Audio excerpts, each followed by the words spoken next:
Hello friends, आप सभी का हमारे यूट्यूब चैनल में बहुत बहुत स्वागत है। तो फ्रेंड्स, जैसा कि आप हमें जानते हैं कि हम फिटर थ्योरी के इक्विपमेंट के बारे में रोज़ाना वीडियो बनाते हैं। तो फ्रेंड्स, आज का सेशन है पंच क्या होता है, इसे कैसे यूज करते हैं, कितने प्रकार के होते हैं। तो आज की वीडियो में फ्रेंड्स हम पंच के बारे में विस्तार से जानेंगे। तो चलिए फ्रेंड्स, बात करते हैं पंच। तो फ्रेंड्स, बात कह रहे हैं पंच की, तो पंच कास्ट स्टील का बना होता है और फ्रेंड्स किसी भी कारखंड की सतह पर किए गए स्थायी मार्किंग को स्थायी बनाने के लिए जिस स्टील का प्रयोग किया जाता है उसे पंच कहते हैं। जैसे इस प्रक्रिया को पंचिंग कहते हैं। पंच के द्वारा कारखंड की सतह पर उन बिंदुओं को गहरा किया जाता है जहां पर डिवाइडर द्वारा चाप या वृत्त बनाना होता है या ड्रिल द्वारा ड्रिलिंग करनी होती है। पंच मुख्यतः हाई कार्बन स्टील के बनाए जाते हैं। इसके 3 फ्रेंड्स भाग होते हैं। जहाँ हैमर से चोट मारते हैं उसे हेड कहते हैं। पंच के बीचों बीच वाले हिस्से को कहते हैं बॉडी। तो सबसे नीचे वाले भाग को कहते हैं पॉइंट। पॉइंट निक्यूला होता है तो हार्ड टेम्पर किया होता है। ये भाग नर्लिंग किया हुआ बेलनाकार या अष्टभुजाकार होता है। तो फ्रेंड, जानते हैं कि पंच के मुख्य कितने प्रकार होते हैं। तो मुख्यतः पंच फ्रेंड 10 प्रकार के होते हैं। पहला डॉट पंच, दूसरा सेंटर पंच, तीसरा प्रिक पंच, चौथा पिन पंच, पांचवा बैल पंच और छठवा ऑटोमेटिक सेंटर पंच। सातवें की बात करें सॉलिड पंच और बात करें 8वें के हॉलो पंच, 9वें के वैट पंच, लेटर और नंबर पंच। तो फ्रेंड्स, यहाँ पर बात करते हैं हम डॉट पंच की। डॉट पंच ये कास्ट स्टील का बना होता है। इसकी बॉडी अष्टभुजाकार होती है तथा पॉइंट का कोण 60 अंश का होता है। तो फ्रेंड्स, जान सकते हैं 60 अंश का कोण की जो पंच का सबसे नीचे वाला नुकीला भाग होता है वो 60 अंश का होता है।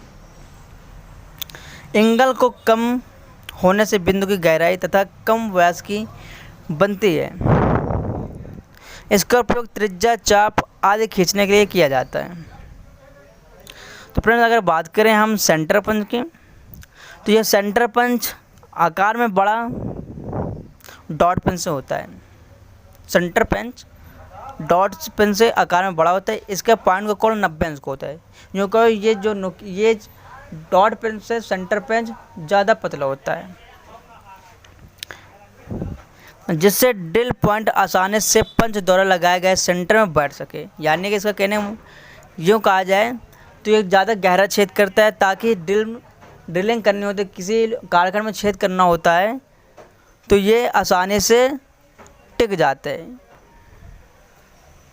ये फ्रेंड्स मार्केट में 100 mm से 10 mm के आवाज़ के होते हैं। इस पंच का उपयोग सुराखों के केंद्रों को लोकेट करने के लिए किया जाता है। इसका उपयोग केंद्र बिंदु को गहरा करने के लिए किया जाता है। अब बात करें फ्रेंड्स यहाँ पर प्रिक पंच की। प्रिक पंच कम लंबाई का पंच होता है। यह उच्च कार्बन स्टील का बना होता है। इसका पॉइंट एंगल 30 अंश होता है और इसका कोण कम होने से डिवाइडर की नोक को बहुत यथार्थ स्थिति पर प्राप्त होती है। इसलिए इसका उपयोग सतह पर वृत्त खींचने के लिए किया जाता है। इस पंच का प्रयोग हल्की धातुओं जैसे पीतल, तांबा तथा एल्युमिनियम आदि पर मार्किंग करने के लिए किया जाता है। तो फ्रेंड्स, यहाँ पे बात करें पिन पंच। पिन पंच क्या होता है? इस पंच की नोक नहीं होती है, बल्कि उसके स्थान पर एक बेलनाकार पिन होती है जिसकी लंबाई जॉब की आवश्यकता को पूरा करती है। इस पंच का प्रयोग मार्किंग के लिए नहीं किया जाता है, अपितु जॉब में फंसी हुई डबल पिन या टेपर पिन या किसी तरह के पिन को फंसे हुए को निकालने के लिए के लिए इसका प्रयोग किया जाता है। ये पंच बाजार में 100 mm से 200 mm की लंबाई व 3 मिमी से 12 mm के व्यास में उपलब्ध है। तो फ्रेंड्स, अगला है बैल पंच। इसका प्रयोग ब्रह्मा आवरण एक घंटी के आकार का बना होता है। इसके ठीक सेंटर में एक पंच लगा होता है। ये पंच स्प्रिंग के द्वारा ऊपर उठा रहता है।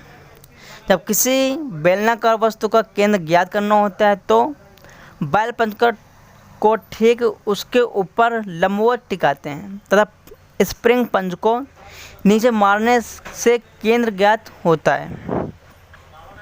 बेलनाकार वस्तुओं के केंद्र को गहरा करने के लिए बैल पंच का प्रयोग किया जाता है।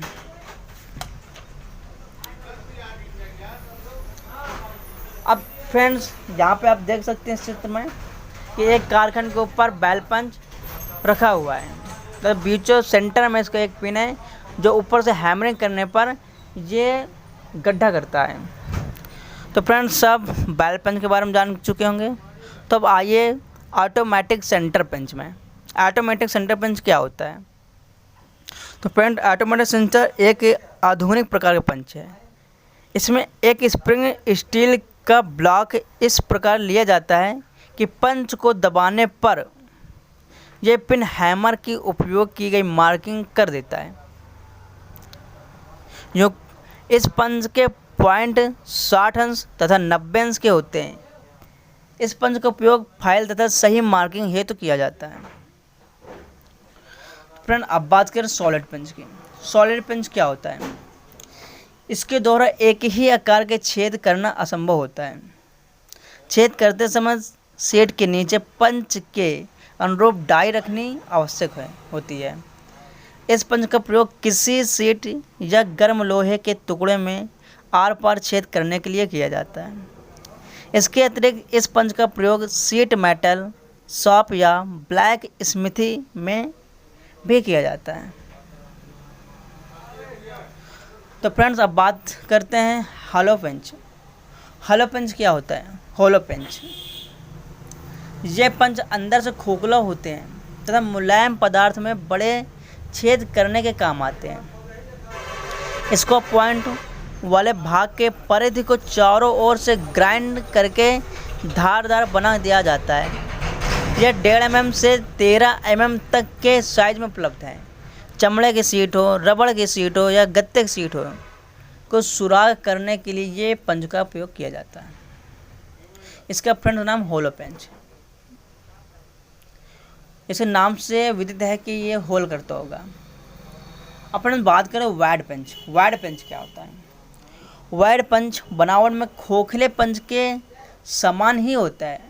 इसका उपयोग बड़े व्यास वाले छिद्रों में किया जाता है। इस पंच से जब कर्तन छिद्र कट जाए तो पुश रॉड की सहायता से छिद्र के खराब पदार्थ को बाहर निकाल लेना चाहिए। अब फ्रेंड्स, बात करें हम लेटर और नंबर पंच। बैक सेट में 0.8 mm से 13 mm की आकार वाले पंचों को रखा जाता है। इसका पहले पंच की तुलना में स्टैंप की जाने वाली सतह की जांच रेती द्वारा की जाती है, जैसे कि क्योंकि अधिक कठोर पदार्थ पर चिन्ह करने से पंच को खराब होने की खतरा रहता है। इस प्रकार पंच का प्रयोग कारखंड पर लेटर और नंबर को चिन्हित करने के लिए किया जाता है। कठोर कारखंड पर मार्किंग की प्रक्रिया को अम्ल निरीक्षण विधि द्वारा किया जाता है। मार्किंग के दौरान ये ध्यान रखें कि मार्किंग एक ही प्रहार में हो जाए। दूसरे प्रहार से मार्किंग खराब हो सकती है। अंग्रेजी वर्णमाला MWI व T की मार्किंग अधिक स्पष्ट प्रहार की आवश्यकता होती है। तो फ्रेंड्स, आई होप, मैं आपसे आशा करता हूँ कि आपको इस वीडियो में इनफ जानकारी मिल गई होगी। अगर फ्रेंड्स वीडियो पसंद आई हो तो वीडियो को लाइक सब्सक्राइब जरूर करें। जय हिंद।